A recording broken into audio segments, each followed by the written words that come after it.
Pressão. Por que que tanta gente reclama que está sendo pressionado, que está sendo perseguido muitas vezes? A pressão é preciso. Quando você é pressionado, geralmente você bate suas metas ou atinge seus alvos. O que é que eu os convido neste momento a uma pequena reflexão? Preste atenção que todas as vezes que você foi pressionado, ou pelo menos na maioria das vezes onde você foi pressionado, você conseguiu chegar aonde foi solicitado? Às vezes, há lugares que você nem imaginava, mas a pressão foi tão grande que você conseguiu. Quando eu era militar, nós vivíamos sob pressão também. A pressão saudável de fazer as coisas, de atingir metas, de passar por exercícios que nós fazíamos. Eu fui fuzileiro naval com muita honra. Então, nós tínhamos as nossas metas a serem cumpridas e nós fazíamos com muita garra, com muita determinação. No nosso dia a dia, nós reclamamos dos gestores muitas vezes que nos dão pressão e que nos cobram tanto.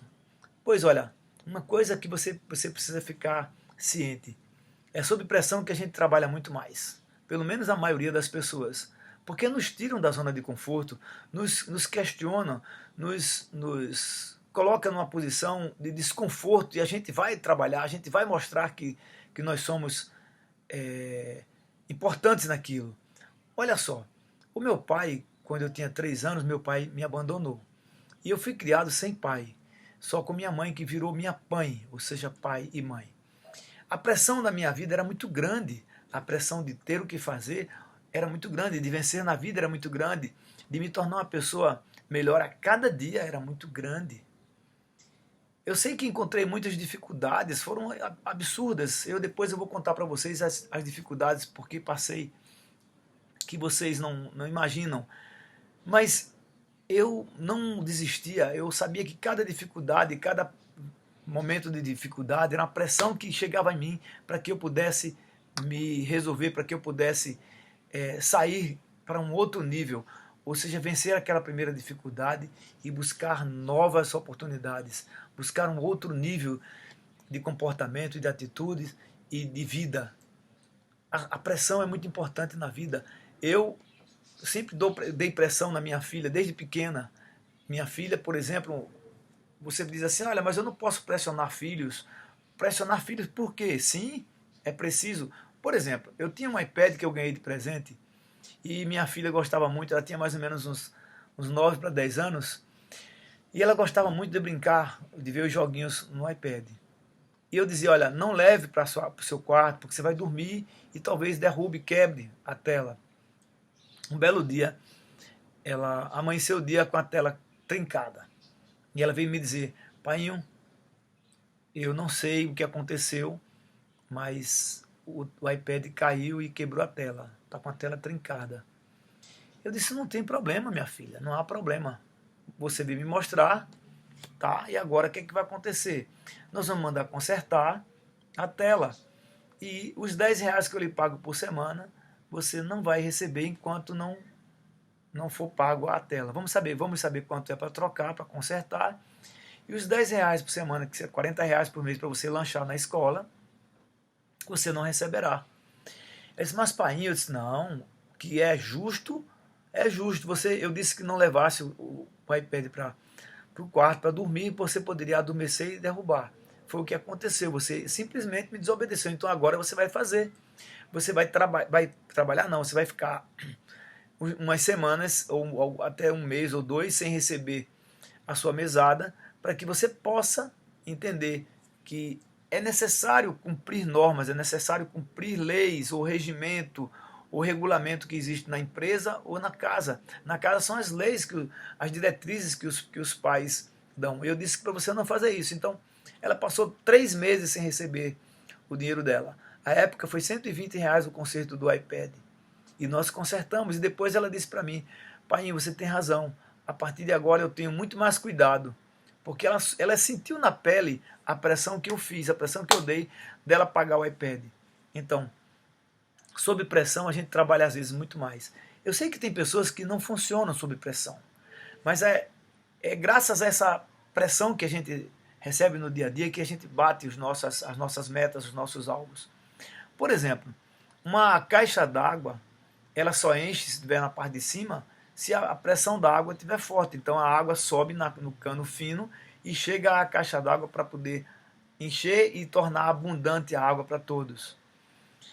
Por que acontece isso? Em função da pressão que a água tem. Um pneu, por exemplo, quando você está murcho, ele não roda direito. Você precisa dar pressão no pneu para que o pneu possa desempenhar a função dele. Assim vai, por exemplo, o nosso dia a dia, as nossas tarefas, as nossas atividades, elas são pressionadas. Nós sentimos pressão para resolver. Existe uma diretoria, por exemplo, numa empresa, a pressão do presidente no diretor, o diretor no gerente, o gerente nos vendedores ou nos seus colaboradores subalternos que estão ali junto com ele. É uma sequência lógica de administração e gestão. A pressão sempre existiu e sempre vai existir para que a gente possa chegar a algum lugar, para que a gente possa atingir o nosso alvo, nossos sonhos, realizar nossos sonhos. Quando você abre uma empresa, por exemplo, você acha que não existe pressão no empresário, microempresário? Claro que existe. Ele vai estar sempre pressionado a abrir um negócio de manhã cedo, a fechar mais tarde, a faturar cada vez mais para poder pagar suas contas e sobrar um pouco para ele. E isso também é uma pressão que ele recebe dia após dia. Quando você abre o seu pequeno negócio, a sua pequena empresa, e você, principalmente quando você é um microempreendedor individual ou você é um microempreendedor apenas, a pressão é muito grande. Você sabe que tem aluguel para pagar, folha de pagamento, fornecedores para pagar, tudo isso, e depois é sobrar um pouco para você começar a ter o seu prolabore, o seu olerite, e investir na empresa, para que a empresa possa crescer. Lembre-se que toda empresa grande, um dia ela começou pequena. É preciso que você comece pequeno, e aos poucos você vá reinvestindo na empresa, colocando o capital de giro, o lucro que a empresa produz. Você tira a sua parte como o seu salário e o restante você investe na própria empresa. E aí, naturalmente, ela começa a crescer. E o mais interessante é crescer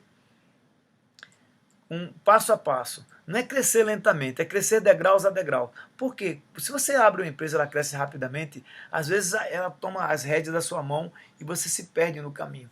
É importante que a empresa vá crescendo paulatinamente, crescer sempre, mas com uma cadência que você possa assimilar o crescimento e você possa ir se adequando às novas necessidades. Porque quando você abre um pequeno negócio, a necessidade é uma. Quando você abre um grande negócio, a necessidade é outra. Então, meu irmão, minha irmã, se você gostou dessa live, compartilha. Se inscreve aqui no meu canal Jussi Ramalho, em todos os canais, no LinkedIn, Twitter, Instagram, Telegram, todo é Jussi Ramalho. Então, se inscreve aqui, dá um like e compartilha com quem você queira ou com seus grupos. Eu estou te dando um conteúdo de graça, estou pedindo para que você possa também oferecer de graça para outras pessoas. Se você gostou, realmente compartilhe. Dai de graça o que de graça recebestes.